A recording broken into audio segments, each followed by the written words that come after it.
Hi friends, నేను మీ సాయిని మాట్లాడుతున్నాను. Sai lift technician channel ఎపిసోడ్కి ఈరోజు టాపిక్ ఏంటంటే ఇది G+3 ఎంఆర్ఎల్ వైరింగ్ చేస్తున్నాము.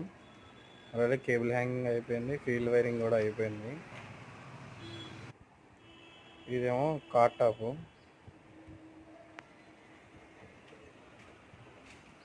కేబుల్ హ్యాంగింగ్ అయిపోయింది, ఆల్రెడీ చేసేసాము. అవి వైర్లన్నీ కంట్రోల్ రూమ్లోకి తీసుకెళ్ళాలి.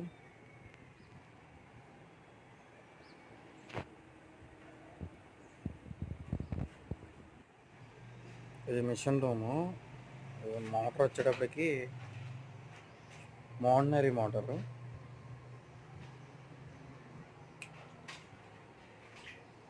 కంట్రోల్ వచ్చేటప్పటికి ఆర్కెల్ controller. Please subscribe my channel.